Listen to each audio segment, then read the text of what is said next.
통일 번영을 여는 북한 전문 통신 NK투데이 공식 팟캐스트 스케치북 165회 방송을 시작합니다.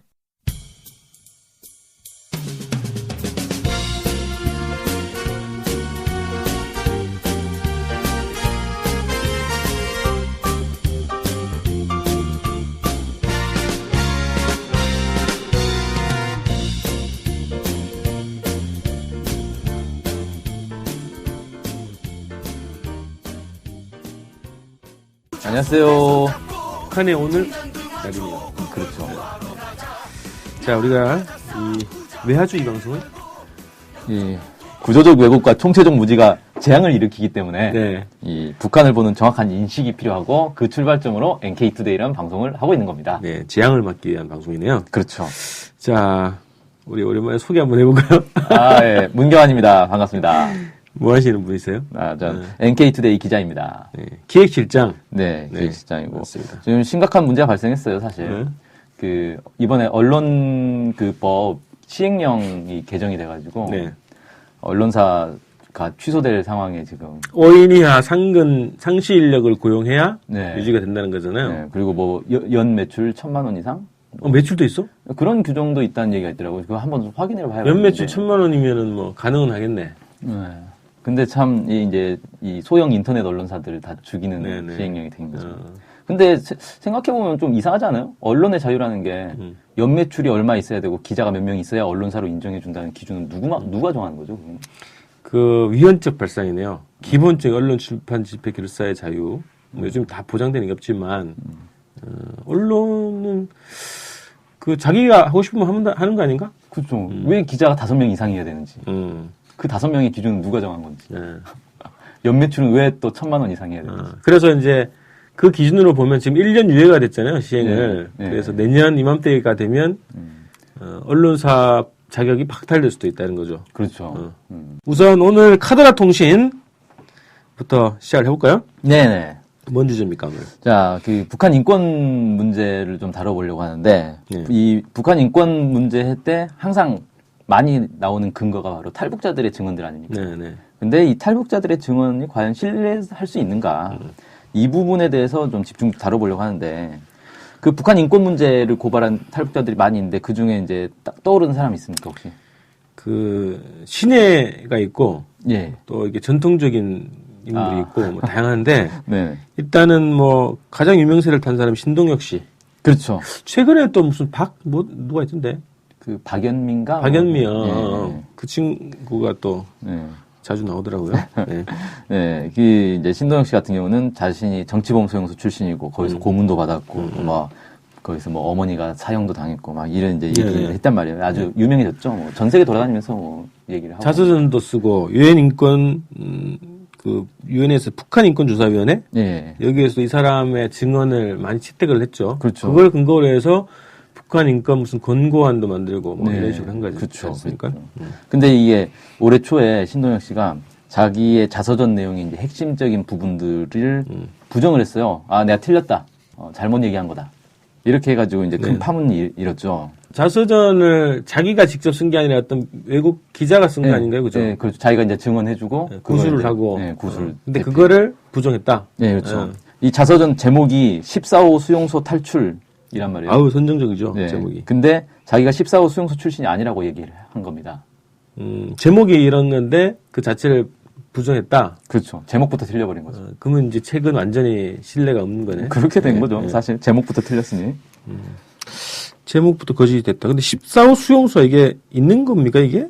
그 이제 흔히 외부에서는 정치범 수용소다. 뭐 완전 통제 구역이다. 한 번 들어가면 죽을 때까지 못 나온다. 네. 뭐 이렇게 얘기하는 곳인데 북한에서는 이제 물론 존재 자체를 부정하고 있고 어쨌든 이제 한국이나 해외에서는 평안남도 개천시에 있는 정치범 수용소다. 뭐 이렇게 주장을 하고 있습니다. 네. 인공위성 사진 같은 것도 딱 있는데 네. 글쎄 우리가 이제 흔히 생각하면 수용소 하면은 막 철조망 둘러쳐져 있고 막 감시초소 있고 막 이런 게 떠오르잖아요. 그렇죠. 이게 막루가 있어야죠. 네. 근데 인공위성 사진 보면 아무것도 없어요, 그냥. 철책 이거 없어요? 이게 테두리? 안 보여요, 그런 게. 그래가지고 그냥 색깔 칠해가지고 여기입니다라고 딱 해놨는데 뭐가 다른지 잘 모르겠더라고요. 대충 그냥 이렇게 금을 그려서. 예. 그러니까 저는 그런 생각이 들더라고요. 이게 수용소, 북에서부터 교화소라고 그러는데. 그렇죠. 이제 우리 교도소가 북에서는 교화소라고 그러는 거죠. 그거랑 무슨 다른 개념이 뭐가 있는지, 그거는 정확히 모르겠는데, 어쨌든 14호 수용소라고 부르지는 않을 것 같거든요. 북에서 수용소라는 표현 자체를 안 쓰죠. 근데 어쨌든 근데 그거 자체도 자기가 거기 출신이 아니다, 이렇게 얘기했다는 거잖아요. 그렇죠. 그러니까 이게 정확하게 어떻게 된 거냐면, 원래 자기 주장은 나는 14호 수용소에서 태어났고, 2005년에 탈북을 했는데 그때까지 14호 수용소에서 살았다. 거기서 여러 가지 일을 겪었다라는 건데 이번에 이제 그 얘기한 건 뭐냐면 14호 수용소에서 태어난 건 맞는데 6살 때 18호 수용소로 옮겨졌다. 18호 수용소는 14호 수용소 옆에 있다라고 얘기를 하는 건데요. 그러니까 그 개천시 옆에 북창군이라는 곳이 있는데 거기에 있는 수용소가 18호고 나는 거기로 옮겨진 거다. 이렇게 또 이제 그런 핵심이 얘가 원래 이 사람이 14호에서 탈출했다 이렇게 주장했다는 거잖아. 그렇죠. 2005년에 탈출했다. 그러면 18호에서 탈출했다 이렇게 되는 거예요, 그러면? 그렇게 되는 거죠, 이제. 18호는 또 뭐죠? 그러니까 18호하고 14호의 차이는 14호는 정치범 수용소인데 18호는 그냥 일반 수용소라는 거예요. 그래서 그냥 뭐 경제사범이나 이런 사람들 있잖아요. 뭐 탈출하기 좋다 이런 얘기를 하려고 하는 모양이구만요. 네, 아무튼 뭐 그랬습니다. 뭔 소리인지 잘 모르겠지만 어쨌든 뭐 정치범 수용소면 이 느낌은 그렇단 말이죠. 방송에서 다룬 것 같은데 일단 그 미혼모 미혼모인데 아기를 낳은 거야 교도소에서. 아 교도소에서. 그래서 같이 이제 교도소에서 애를 키우는 뭐 이런 사연들이 나오더라고요. 아 북한에서? 아니 남쪽에. 한국에서? 예. 근데, 키워주는 거예요 이제. 아 애를 교도소에서 그냥 키우는. 그렇지 키우는 거지. 아. 누가 봐줘 그걸. 그러니까 그런 느낌이란 말이야 지금. 네. 정치범 수용소 태어났다 그러면 감옥에서 이렇게 깽깽한 거지. 그렇죠. 그런 느낌이거든요. 네. 하여튼 뭐 이 사람이 왜 이렇게 실토를 한 거예요? 그냥 사실은 거짓말하고 안 들키면 그냥 가만히 있으면 되는 뭐 거예요. 확인할 방법이 없으니까. 네. 근데 들킨 거죠. 어떻게? 가장 이제 핵심은 북한에서 이 신동혁 씨의 아버지가 출연한 방송을 했어요. 그래갖고 신동혁이 거짓말하고 있다라는 걸 막 폭로를 했습니다. 아버지가? 예. 그리고 뭐 이제 주변 사람들도 나오고. 근데 이제 문제는 그래봐야 저건 북한에서 거짓 방송한 거다라고 우기면 되잖아요. 아버지 아니다 뭐 이렇게 할 수도 있지. 그렇죠. 근데 다른 탈북자들도 저 방송 내용이 맞는 것 같다라고 해버린 거예요. 이건 이제 도저히 실토를 안 할 수 없는 상황이 된 건데 어쨌든 그 북한의 우리민족길이라는 곳에서 이제 이 영상을 공개를 한 건데 여기 이제 북한에서는 뭐라고 했냐면 신동혁 씨는 평안남도 북창군에서 태어났다.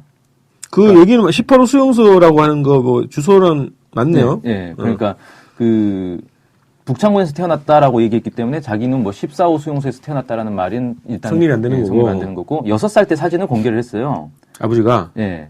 6살 때 사진을 공개했는데 그 탈북자들이 그 사진을 보고 이거 좀 이상하다라고 한 거죠. 왜냐하면 그 옷이 입고 있었던 옷이 그때 이제 김일성 주석의 생일을 맞아가지고 주민들한테 나눠준 옷이었다는 거예요. 나눠준 옷. 그런데 수용소에 있는 사람들은 이런 옷은 받지를 못한다는 거죠. 그러니까 6살 때는 수용소에 없었다는 말이 되는 거예요, 이게. 그러면 일반적인 가정에서 그러니까 일반적인 마을에서 태어났고 세수한 6살까지는 수용소에 가는 게 아니다 이런 거네. 그렇죠. 아니면 뭐 수용소에서 태어났을 수도 있는데 6살 이전에 이제 사회에 이제 출소를 했다가 뭐 다시 들어갔다거나 뭐 여러 가지 시나리오가 되는데 어쨌든 6살 때는 사회에 있었고 옷을 선물을 받았다는 거예요. 이렇게 이제 이런 증언들이 나와버리니까 저 사람은 14호 수용소 안 살았던 것 같다. 탈북자들 내에서 이런 얘기들이 나온 거죠. 그리고 몇몇 탈북자들이 신동혁 빨리 실토를 해라. 안 그러면 우리가 다 폭로를 해버리겠다. 뭐 기자회견까지 준비했다 그래요. 그 탈북자들이 그 뭐라 그러죠? 정부의 호의적인 입장에 있는 탈북자들이더라고. 주로는 그 기자회견 했던 사람들도 한국 정부에 그렇죠. 예. 남쪽에 더 호의적인. 그래서 빠져나갈 구멍이 없게 생긴 상황인 것 같더라고요. 그러니 뭐 이제 실토를 안 할 수가 없는. 그래서 아마 6살 때 뭐 옮겨졌다 뭐 이런 얘기 한 것도 6살 옷이 사진이 문제가 되니까 그렇게 이제 좀 약간 횡설수설 비슷하게 그렇게 해버린 거죠. 또 있어요? 거짓말한 게? 예. 그 다음에 이제 자기가 거짓말이라고 실토한 게 이제 13살에 고문을 받았다라고 했는데 그게 아니고 20살에 고문을 받은 거다라는 거고 고문을 받은 이유가 그 어머니와 형의 탈출 시도와 관련해서 이제 고문을 당했다. 엄마와 형이 수용소를 탈출하려고 했는데 그 정보를 캐내려고 자기가 고문을 당한 거다. 라던 거였는데 그게 아니고 2001년에 두 번째 탈북 이후에 고문을 당한 거다. 이렇게 이제 번복을 했죠. 뭔 소리인지는 모르겠어요. 이사 주장이 네. 그러니까 이제 막 이게 덕지덕지 된 것 같은데 이게 이 주장이. 그러니까 정리하면 이런 거죠. 이 사람이 원래는 자기가 수용소에 이제 어머니, 형 이렇게 다 같이 수용소에 있었는데 자기 어머니랑 형이 수용소를 탈출하려고 했다는 거예요. 그게 이제 알려지면서 자기가 붙들려 가가지고 뭐 사실대로 풀어라 이러면서 고문을 당했다는 거죠. 그게 13살 때. 그렇게 얘기를 했는데 자서전에 그렇게 나오는데 이번에 이제 실토한 건 그건 아니고 2001년에 그러니까 20세에 고문을 받은 거고 그거는 어머니 형하고는 관계없이 자기가 이제 탈북을 했다가 다시 잡혀와가지고 고문을 당한 거였다. 이런 식으로 번복을 했다는 거예요. 이 사람이 탈북을 그래서 어디서 탈출했다는 거야? 18호에서 탈출했다는 건가 지금은? 그렇게 되는 거죠. 지금으로서는. 그리고 이제 탈출이 쉬운가 보네. 2번이나 탈북을 했어요. 이 사람이. 그것도 이제 북기 공개한 영상에 그렇게 나오는 건가요? 북에서는 뭐라고 했냐면 그 고문 받은 게 아니라 이 사람이 그 일을 하다가 다쳤다는 거죠. 그 어디서 일을 했다더라? 뭐 탄광에서 일을 했다는가? 아무튼 일을 하다가 다친 자국이다. 그래서 무슨 고문하고는 관계 없는 거다 이렇게 얘기를 했고 이게 이제 또 뭐 여러 탈북자들의 또 증언들이 있었어요. 자기가 이제 그 어머니와 형이 사형을 당했다라는 건 북에서도 이제 얘기를 했거든요. 살인죄로 사형을 당한 거다. 거기 그런 게 있지 않았어요? 아주 막 그 엽기적인 살인을 했다고. 그런 식으로. 이 엄마랑 뭐 아들인가요? 형이. 예. 그러니까 그 엄마랑 아들이지. 그렇죠. 엄마랑 아들이. 둘이가 공모를 해가지고 예. 엽기적인 살인을 했다라는 게 북의 주장이더라고. 그렇죠. 예. 그러니까 보통 그렇게 되면 이제 북에서 사형을 하는데 그런 이제 재판해가지고 사형 판결이 나오잖아요. 근데 그 주민들이 청원을 할 수가 있대요. 공개 처형을 하라고. 공개 처형을 하라고 청원을 해서 그게 받아들여지면 공개 처형을 한다는 거예요. 무섭다. 그러니까 이 주민들이 너무 열받으면 저런 놈은 정말 죽어도 싼 놈이다. 우리가 저 죽는 걸 우리 눈으로 보겠다. 이런 이제 청원을 한다는 거죠. 좀 그런 제도가 있다고 하더라고요. 그게 이제 북의 그 재판관이 인터뷰에서 그런 얘기를 했어요. 그런 제도가 있어서 아마 이게 이제 공개 처형으로 간 것 같아요. 하도 그런 이제 엽기적인 살인 사건이다 보니까 그걸 이제 본 사람이 있다는 거예요. 사형 장면을? 네, 사형 장면을 본 사람이 있고 탈북자 중에? 네, 탈북자 중에 그 사람이 또 이제 증언을 한 거죠. 그래서 저 사람 살인죄로 사형 당한 거 맞다. 자기가 봤다. 이렇게 또 이제 얘기를 해버린 거죠. 그래, 그 다음에 다른 탈북자들의 또 관련 증언이 또 있어요? 네, 그 주성아 기자라고 잘 알 거예요. 동아일보. 네네, 요즘에 뭐 많이 그렇죠. 나오죠. 탈북자 출신 기자 해가지고 뭐 유명한데 이 주성아 기자도 신동엽 씨의 이런 주장들에 대해서 문제 제기를 많이 했고 심지어 그 자기가 이제 거짓말을 실토한 뒤에도 사실 좀 횡설수설한 게 있거든요. 막 허핑턴 포스트나 이런 데서 인터뷰를 했어요 나중에. 네. 그러면서 뭐 자기가 왜 거짓말했는지, 뭐 어떤 부분이 거짓말이고 어떤 부분은 사실인지 이런 것도 인터뷰를 했는데 여기서 또 횡설수설한 거예요. 그걸 이제 주성아 기자가 조목조목 따진 게 있거든요. 그래서 일단 뭐 보면 18호 수용소가 이제 그 신동혁 씨 같은 경우는 18호 수용소가 자기 6살 때 새로 만들어졌다는 거죠. 그래서 거기로 옮겨간 거다라고 했는데 그게 아니고 주성아 기자는 18호 수용소는 1958년에 만들어진 거다. 옛날부터 원래 있던 거다. 두 사람 다 확인할 게 없어요, 이 주장을. 네, 그렇죠. 그리고 여기서는 그 1980년대부터 이 경미한 사람들을 사면을 해주기 시작했다. 그래서 아마 신동혁도 그때 사면 받아서 나왔을 거다. 그러니까 그런 옷을 입을 수 있었다. 이런 식으로 이제 뭐 얘기는 하고 있는데. 아니, 6살인데 무슨 사면을 받아?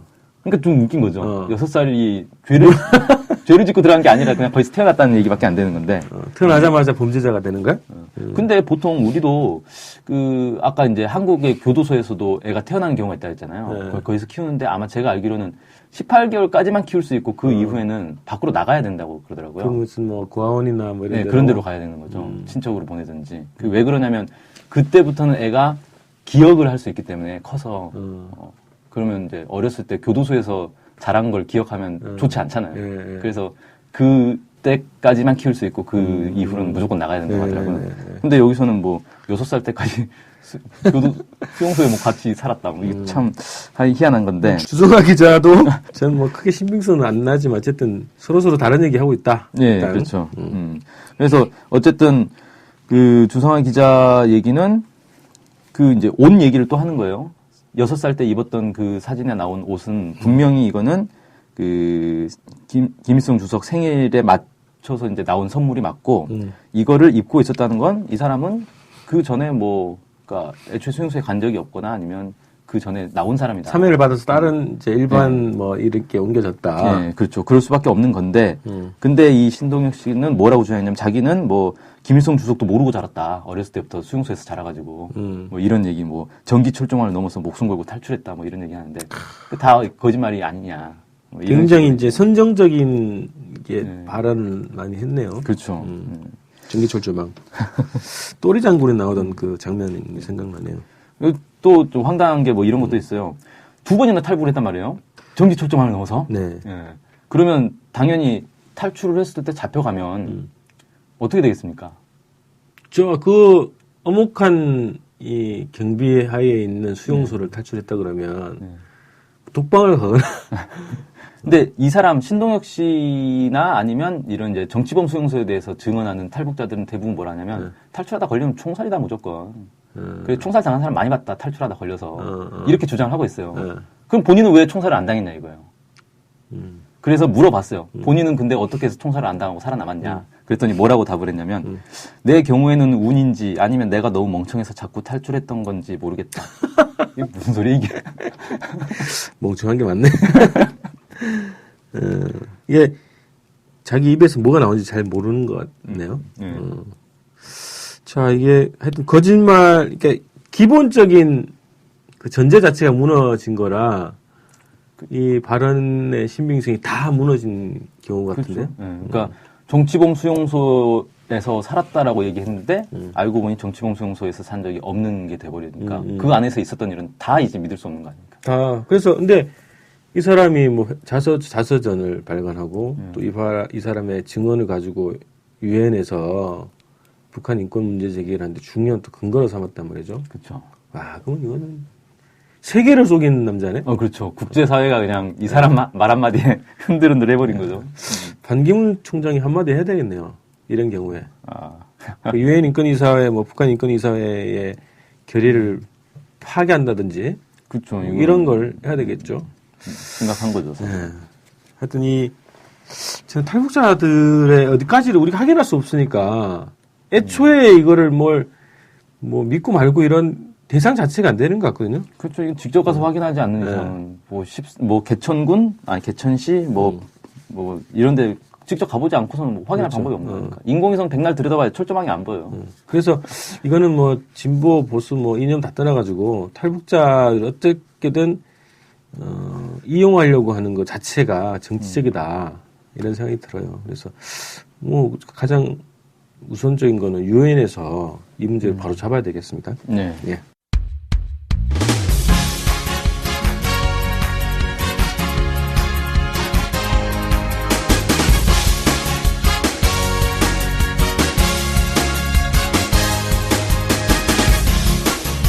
팟캐스트 많이 들으시나요? 그럼요. 구독하는 방송만 10개 정도 됩니다. 와. 근데 그 중에 북한 소식을 전문적으로 하는 방송이 몇 개나 되나요? 찾아보니 딱 하나밖에 없었습니다. 바로 NK투데이 공식 팟캐스트 스케치북이죠. 어쨌든 통일을 좀 하려면 그 상대방이 북한을 정확히 알아야 되잖아요. 근데 그런 팟캐스트가 하나밖에 없다니 정말 안타깝네요. 그래서 스케치북을 꼭 들어야 하는 겁니다. 네. 통일을 꿈꾸는 국내 유일 북한 소식 전문 팟캐스트 스케치북 많은 청취 부탁드리겠습니다.